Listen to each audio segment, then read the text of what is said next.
to my channel. So in this video I'm going to show you guys how to make this top. So guys, first thing, this is the fabric I'm working with. It's not that stretchy, but it just stretches a little. See, it stretches a little. So this is what I have.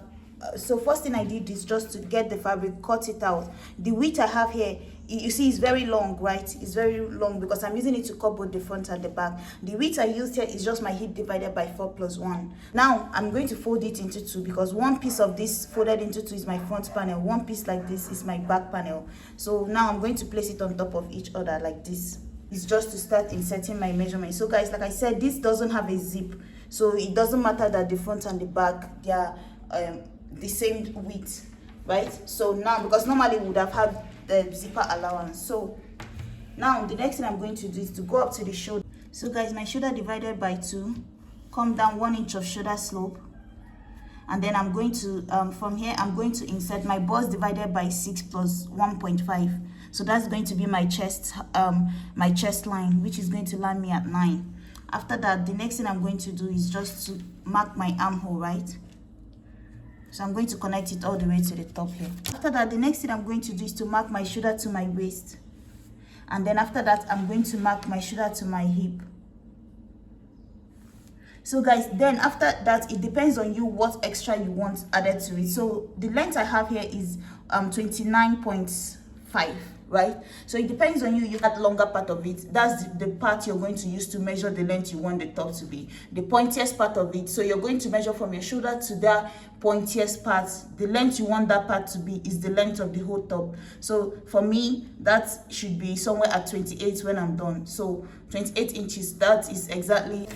So guys, once it's done, the next thing you're going to do is come up to the chest line. So guys, it depends on how stretchy your fabric is. If you look at her top, you see that the top is quite stretchy, right? So since my own is not, mine can stretch maybe up to 1 inch. So but if you have just a normal stretchy fabric, what you can do is whatever your round bust is, you can subtract 1 inch from it, you understand? Or you can even subtract up to 1.5 from it, depending on the stretch of your fabric. If you feel like maybe before you even wear it, you can take the fabric, stretch it on your body and find out how far it will go on you, like how much stretch you can get out of it. Then you know how much of your accurate measurements, what you can take away from it and still have enough stretch to cover, if that makes sense. So what I'm saying is, before you even start to cut, right, you can take your fabric, stretch it and pull it on your body and find out, okay, if I take away 2 inches from this, the normal round measurement of my body, can this fabric stretch up to cover that 2 inches, right? So that's basically how you're going to determine what you can take away, because fabrics, the stretchiness of each fabric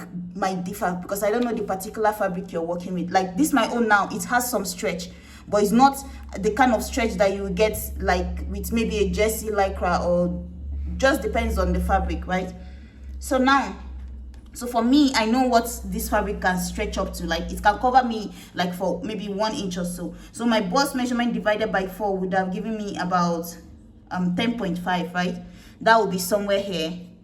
So I'm just going to instead of doing that 10.5, what I will do maybe is just 10, remove half an inch from it, right? Because this fabric doesn't stretch as much, and I already know it doesn't have a zip. And then after that, I'm just going to add 1 inch of seam allowance. Come down to my waist divided by 4. So each measurement for me now, what I'm going to do is subtract half an inch from it, because that is what I'm sure my fabric can give, right? So let's say now my bust, like I said, is divided by 4 is 10.5. I removed the 0.5, marked just the 10 and added 1 inch of seam allowance. My waist divided by let's say it's 9 inches. I'm going to remove half an inch from it and then mark just 8.5. My hip divided by 4, so let's say it's going to be 12. I'm going to remove half an inch from it and mark 11.5. I hope that makes sense. And then add my 1 inch of sewing allowance. Do the same thing on the waist, add my 1 inch of sewing allowance. So guys, I hope you understand what I'm saying. So it depends on you. So for you now, maybe your fabric has enough stretch to it. So you might do my bust divided by 4 minus 1. Because whatever you're subtracting, remember, is going to go on all the layers, right? It's going to be subtracted on all layers now. So my bust that started out as 42, which is why I got 10.5. I will end up with 40 because I subtracted half an inch on this one, half an inch on the second side of this, because it's 4 layers. Half an inch subtracted on that 4 layers would be almost complete 2 inches that I took away, right? So I need to make sure that my fabric will stretch up to 2 inches, which I'm going to check again. Anyway, so your bust, your waist to your bust, and then from your bust to your your waist to your hip, and that's basically it. Connect the rest down just like that. So this is what we are working with. It's just like you're marking a basic bodice. And then I'm going to come up here, give it a curve for my armhole, go to the shoulder, just mark 3 inches of basic neckline, connect it all the way to this 1 inch of shoulder slope, and just like that. I'm almost done. I'm going to come down here, mark just 1 inch of neck depth, because I'm still going to open it up. This is just to help me know where the neckline is. So all I have to do is just cut from here, shoulder slope, armhole down and to the end.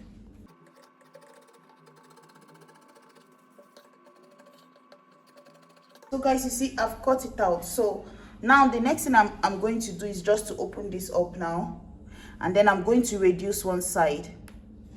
So guys, you see what I have here. I just opened it up. This is the side we were using before, but I just extended this line. So you see this is my armhole line, my waistline, and then my hip line, right? So what I'm going to do now is just to go from this part here, from this shoulder here now, and then I'm going to connect it into one armhole, this side of the armhole, right? Just connect it this way. But before you do that, when you're coming from this side, you're going to put your hand in a little bit so it just doesn't go across your neck. You understand? You have to give that normal 3 inches of neckline that we normally do, except you want yours to just go straight across.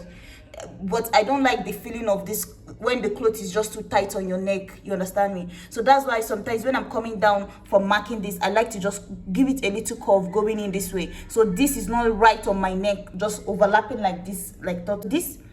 I just like to give it a little curve, and then after that I just go straight down, connect it into this side of the armhole, and that's what you need, right?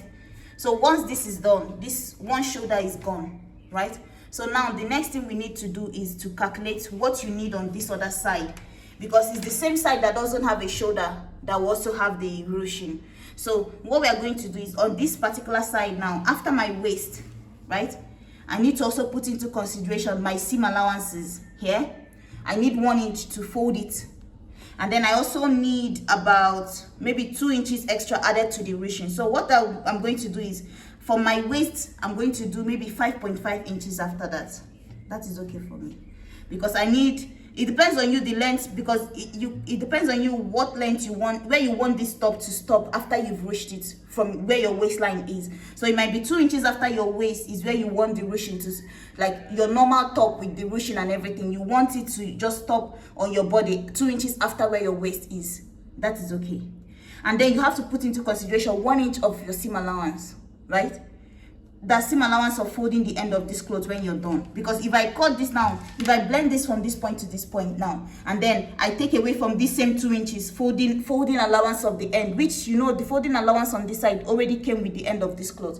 But if I take it away from this, it will shorten this side even more. So let's say I wanted my top 2 inches after my waist, 1 inch of seam allowance, and then at least 2.5 extra for just the ruching part, just to give it extra room to ruch, is the 2.5 extra. So guys, whatever you do here, you can always go back in and reduce it, right? It's better to be able to reduce than that, like the fact that you've cut it off, you can't do anything about it again. So I left mine this way. So all I have to do now is just to go back in now and connect from this point here. It will even be better if your ruler can just mark everything once for you, but my own is not like that. So you see, this is what we're working with now. So I'm going to cut this off, and then I'm also going to cut this upper part off. So see what I'm cutting here, like this, just that way. So guys, this is if you want your ruching to end maybe on your waistline, then you don't have that, you don't need to add that extra 2 inches. Just do maybe 3 inches after your waist, then you use 1 inch of seam allowance and 2 inches to ruch it. You still have to add in that ruching effect. You still have to add in fabric that will give you this effect here. So 3 inches is okay for that, and then 1 inch of seam allowance, and then you know that everything, once you ruch it and it gets to your waist, you just stop. You understand? Because you know you want it to stop right on your waist and then blend in over here. But I don't want it to cut off on my waist, because I don't want it to give me muffin top, right? So I'm going to just bring my own down and then complete it that way. So guys, what we are doing for this top is just, this is how we are going to join it. Remember, there is no darting. So all we're doing here is join the shoulder together, use bias, start from one side, use the bias to come over to the other side. You understand? So once you join this shoulder together, now you've made a stitch here. You cut a strip of bias. Maybe you can even use the one that you already have, strip of bias like this, and use it, turn it over from one side to the other, and that is done. That means you finish the edge of this one. The next thing you're going to do is this bottom part here, we are sewing it separately. So this one now, I'm going to take it, sew it on its own, folded away. This other one, I'm going to also fold away the 1 inch of seam allowance away on its own. I'm not joining it anything together yet until when I cut my sleeve, put in my sleeve, and then I'm going to sew it close using 1 inch of seam allowance that I added to it, and stop maybe 6 inches before the end. What I'm going to do is use 1 inch to sew it close. By then I've also sewn this part here, because remember we are going to be making a casing for our ruching. So you have something like this. You've already sewn this one on itself, sewn this one on itself, then use 1 inch to close it up. You've already done the bias. All you have to do is just turn it over like this. The 1 inch of seam allowance on this side, 1 inch of seam allowance on this side, and then stitch it down. That way you've made a loop for this side, and then you've also made a loop for this other side. But that's too forward. So let me just go ahead and just close this part. So guys, you see what I'm working with? This is what it looks like. Like I said, I used bias first to just turn this upper part over, and then once I did that, I also turned this lower part over on its own, turned this side over on its own. I did all of them like that, and then after that, all my seams, I closed up my side seam here. So let me close it back up so you see. I used 1 inch of seam allowance to close up my side seam here. So that 1 inch I used in closing it. Another thing I did was that I ran the stitch twice to hold it down, because I'm going to be opening up this part here. So you see, there's supposed to be 2 seams here when you close it up, my 1 inch of seam allowance, you see. But what I did was that I turned this one over, stitched it down. I'm going to turn this other one over now, stitch it down at the end, leaving room for my rope. So now I'm going to take this rope the way it is. I have 2 of them, one on this side and then one on the other side. So I'm going to put it from this underneath this here, and then pass it all the way to the top. Once I get to this upper part here, I'm going to use a stitch to run it down to hold it, so that once it's inside this casing and you pull it, is going to try make the ruching. If you don't want the ruching to go up to or your underarm, you can also stop somewhere here.